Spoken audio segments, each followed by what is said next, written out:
É do conhecimento de toda a sociedade o ótimo trabalho que a PAI faz em favor dos deficientes.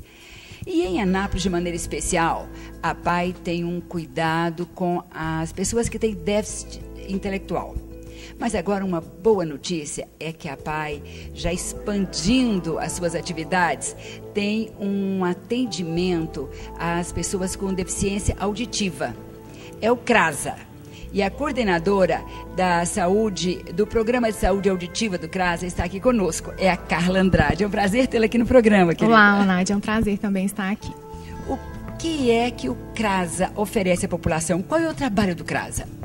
Então, o CRASA ele é um serviço de referência em atenção à saúde auditiva. Então, nós atendemos de forma diferenciada a pessoa que tem problema de audição. Como descobrir que uma pessoa tem deficiência auditiva? Se for uma criança, fica difícil. Se for um adulto, ele vai acostumando a ouvir menos, né? Como é possível detectar a questão do déficit de audição? A deficiência auditiva ela é uma deficiência que ela realmente não é visível aos olhos. Na criança, o que a gente recomenda mesmo é que seja avaliado e qualquer dúvida que realmente pode partir inicialmente do familiar. Então, a criança que ouve uma televisão no volume mais alto, a criança que pergunta muito o que quando a mãe faz alguma solicitação. Então, são sinais de alerta realmente para que possa estar havendo algum problema de audição. E no adulto, geralmente, é mais fácil de se perceber porque ele já teve uma experiência antes de audição normal e depois ele vai ver que realmente isso possa estar diminuindo. Então, quando houver essas dificuldades, acho que é recomendável que se procure uma avaliação médica através da otorrinolaringologia. E o CRASA atende todas essas faixas, desde criança até o idoso? Então, o CRASA ele é um centro de referência estadual em tratamento, em diagnóstico da deficiência auditiva, e ele atende desde o recém-nascido, através do programa do teste da orelhinha, até o idoso, e em diversas fases. Ele atende desde essa triagem, desses programas preventivos, até a reabilitação desse paciente após o tratamento. É interessante você falar sobre o teste da orelhinha. O teste da orelhinha pode detectar também problema de audição?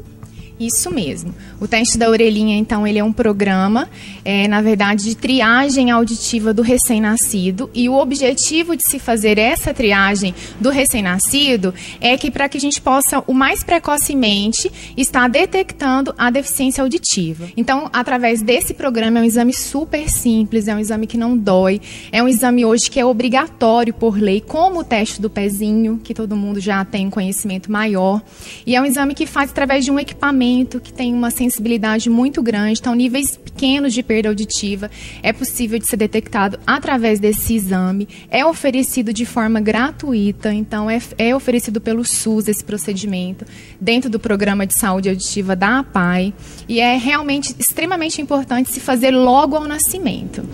E se não é feito o teste da orelhinha logo no nascimento, qual é o período que você pode fazer esse teste para detectar algum déficit de audição? Então, a gente recomenda que até 6 meses a gente realize o exame. Porém, se não foi feito também até os 6 meses, a mãe pode procurar um médico, porque ele vai estar recomendando outros tipos de avaliações também que podem ser feitas em crianças maiores. E o déficit de audição, ele resulta também na inibição da fala. Não é? O CRASA olha todas essas questões que vêm exatamente do déficit de atenção, o déficit de audição. Então, a deficiência auditiva, ela realmente, a dificuldade de fala é uma consequência da deficiência auditiva. Então, aquela criança, por exemplo, que não fala, pode estar relacionado com problema de audição, porque a partir da audição é que se desenvolve a fala. Então, assim, sempre a gente realiza essas avaliações, tanto da audição quanto da fala, porque é um conjunto. A gente avalia a comunicação do paciente. E o tratamento que o CRASA faz, como é que funciona, como que se realiza? Então, nós trabalhamos dentro de um programa, é um programa de saúde auditiva, que ele prevê desde a parte do diagnóstico até a entrega de aparelhos auditivos, no caso daquelas pessoas que têm uma indicação para esse tipo de reabilitação. E, inclusive, o acompanhamento e a terapia fonoaudiológica após essa adaptação de aparelho auditivo. E a criança que não tem condição de usar aparelho, ela também tem esse atendimento fonoaudiológico? Sim, nós priorizamos a comunicação da criança. Então, assim, mesmo que a criança às vezes não tenha um ganho suficiente com aquele aparelho auditivo, nós priorizamos o atendimento para que haja uma comunicação eficiente, seja ela da parte oral ou seja ela de uma outra forma de expressão. E o CRASA atende essas pessoas através do SUS ou particular? Como que é a chegada da pessoa lá no CRASA?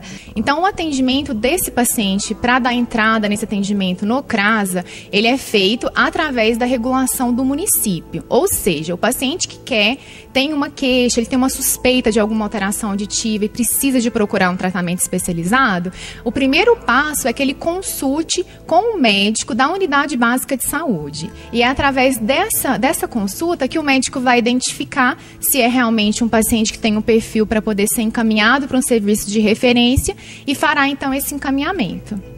No caso de idosos, como você já disse, eles relutam em dizer que estão ficando surdos, né? Não, eu não entendo, as pessoas falam muito baixo, tudo, né? Há um atendimento especial para os idosos, a questão de aparelhos auditivos que são muito caros.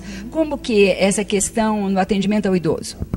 Onaide, 80% dos nossos pacientes no CRASA, eles são idosos. Então, realmente, a gente tem assim, um volume muito grande de pacientes idosos no nosso atendimento.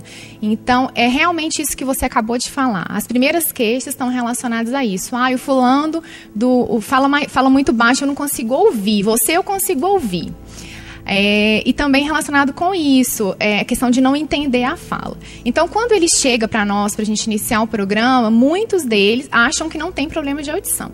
Quando a gente realiza os exames e faz o diagnóstico e verifica que ele tem esse problema de audição, eles ficam muito surpresos. Porém, a gente já dá a notícia boa, que é que a gente vai continuar com o processo de tratamento e tudo é feito no CRASA. Então, se é identificada uma perda auditiva que tem uma chance de se reabilitar através de um aparelho auditivo, ele vai receber esse aparelho auditivo no CRASA e, além disso, ele vai ser acompanhado por uma equipe. Então, é acompanhado por um médico. Anualmente, ele vai retornar ao serviço para que se possa fazer novas avaliações. O período de adaptação do aparelho, geralmente, esse é um período que precisa de muito cuidado, de uma atenção especial, porque ele ficou muito tempo em privação, sem ouvir, e, de repente, ele vai começar a ouvir sons que ele não ouvia antes. E este aparelho auditivo, ele é pago ou ele vem junto com o tratamento gratuito através do SUS? Todo o nosso atendimento no CRASA, ele é 100% SUS, desde da consulta médica até a entrega dos aparelhos auditivos. Inclusive, os acompanhamentos e retornos que o paciente ele vai fazer como recomendação anual. Porém, para manutenção do aparelho, que o aparelho ele funciona à base de pilhas, existe um custo para ele poder fazer a manutenção do aparelho. Mas que realmente, assim, é um custo muito baixo, muito baixo.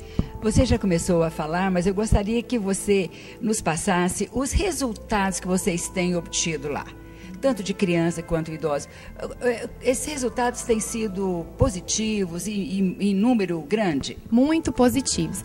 Então, no caso das crianças, através do programa do teste da orelhinha, a gente já fez vários diagnósticos precoces de crianças que têm uma alteração auditiva e que, se não fosse por esse exame do teste da orelhinha, a mãe só iria perceber isso às vezes até na idade escolar, que quando a perda auditiva é uma perda moderada, é uma perda que não é total, então assim, é mais difícil para a família e até para o profissional de saúde mesmo perceber essa alteração auditiva. Então, nós tivemos casos de crianças que foram feitos diagnóstico, elas foram adaptadas com aparelho auditivo, elas estão na reabilitação no nosso atendimento e estão com desenvolvimento normal, muito próximo de uma criança que é ouvinte. E nos idosos, nos adultos, então, se a gente sempre ouve relatos, porque a gente tem um grupo de apoio para essas pessoas que receberam um aparelho auditivo do CRASA. Então, sim, sempre há relatos de melhoria de qualidade de vida, de melhoria da qualidade social, porque retorna às atividades que antes eles não faziam. Então, param de ir em reuniões familiares, porque não conseguem se comunicar com todos. Então, eles nos relatam que conseguem agora se relacionar melhor com os familiares. Até na igreja, né, muitos procuram falar, antes fazia muito tempo que eu não conseguia ouvir as pregações. e hoje eu consigo ouvir. Então, realmente é uma melhora de qualidade de vida do paciente. Para você que precisa deste tratamento, é só procurar o posto de saúde, né, perto da sua casa. Isso mesmo. E levar a sua reclamação, né, ao médico. Isso.